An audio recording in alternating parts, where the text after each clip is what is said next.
With the stresses of modern life, work and commuting, we've lost touch with our ancestral past. Our spiritual beliefs, myth, legend and folklore have become not but a distant memory that we have long forgotten. On today's episode, we not only explore one, but 3 locations that are full of myth, legend and folklore, located in one of the biggest and mysterious national parks in the centre of Great Britain.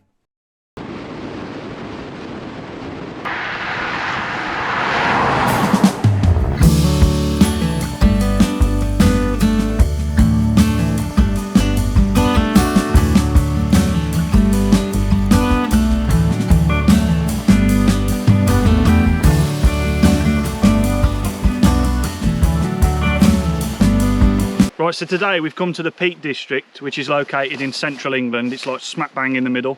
And what we're going to do is we're going to explore some various sites around the Peak District that are just filled to the brim with myth, legend and folklore. So the Peak District was actually the first British national park, and that dates all the way back to 1951. So the Peak District actually covers an area of 555 square miles, which is actually bigger than Greater London. So you can imagine the actual size of this place. So we're just like trundling through the forest trying to find this next location. But trust me, you're gonna love it. So the word peak in Peak District doesn't actually refer to the peaks that crop up along the countryside. They actually refer to an old Anglo-Saxon tribe that used to reside in the area that is known as the Peak District. So we're heading to an area that's known as the Hanging Stone, which is basically a big stone that's come out of the landscape and is pointing literally like that out of the mountain, which is pretty cool. So there you have it, the Hanging Stone.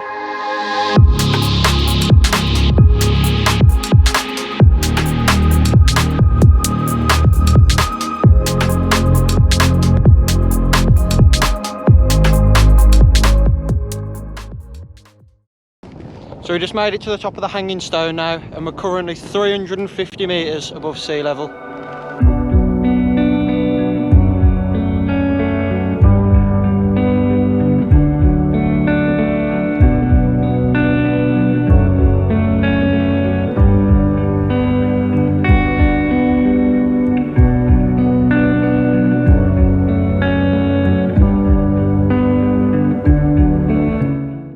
So now we're approaching the mystical Lud's Church.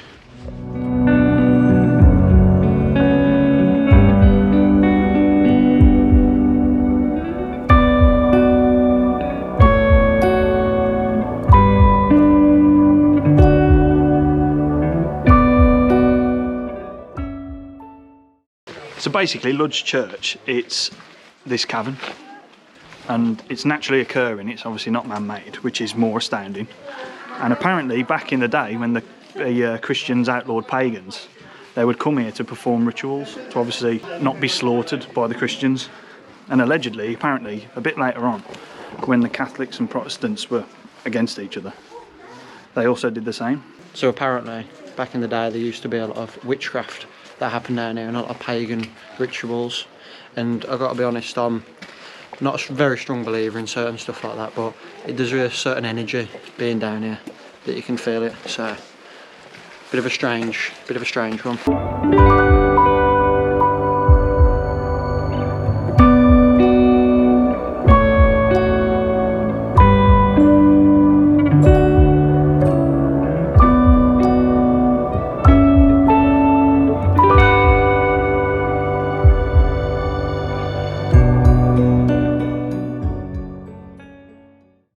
So that was Lud's Church, the sort of pagan gorge that's literally gouged its way through the countryside.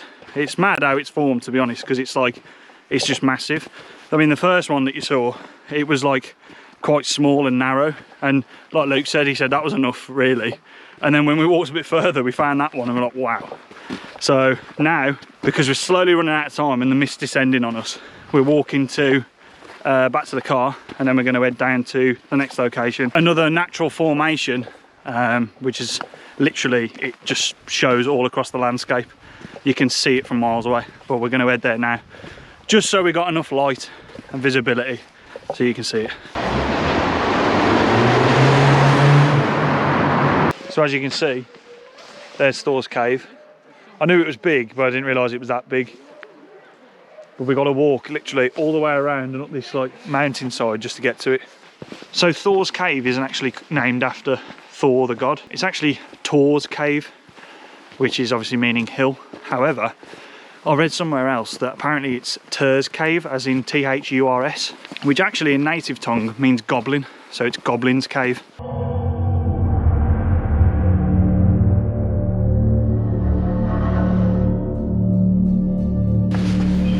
Fair play. Really careful with my nails, what's it? Yeah, fair play.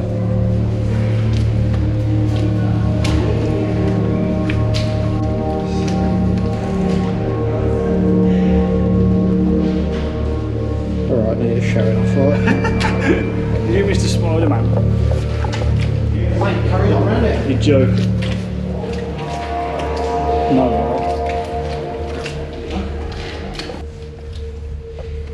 This torch is crap, mate. Compared to it.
We made it to the top. Look at that for a beautiful view.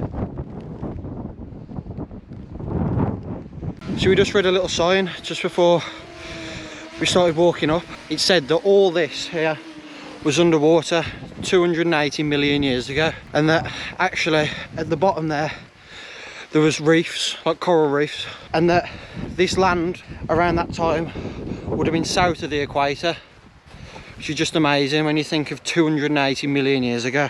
So about 20,000 years ago, bears actually roamed wild around these areas, using some of the caves and caverns for their home.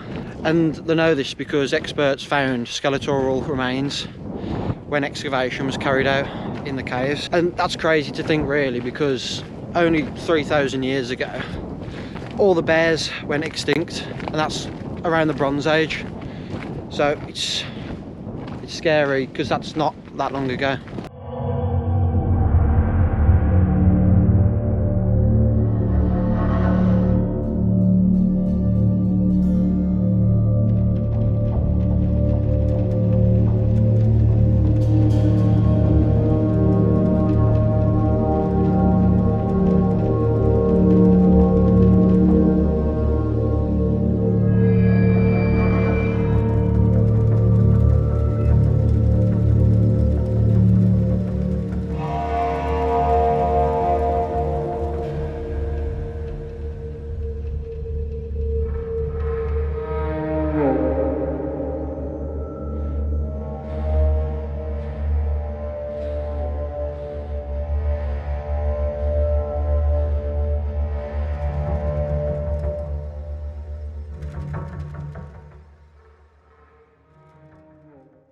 So the mad thing is, like, these woods around here is so eerily quiet, but these woods are well known for witchcraft and stuff, especially the whole of the Peak District is well known for it, and pagan rituals and stuff.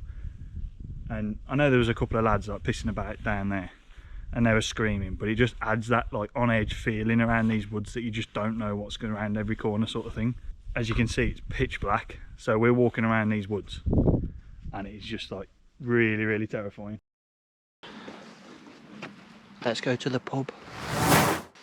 So we did actually go to the pub, but we didn't manage to film any of it because it took us that long to actually find the pub. And then at that point we were that hungry, we literally just ordered it straight away, ate, and then just came home. So here we are. But here's a picture of the pub that we went to. Sorry we didn't film any of it, but the food was half decent, so that's all you need to know. So I hope you enjoyed that video. Don't forget to like and subscribe. And we'll see you on the next one.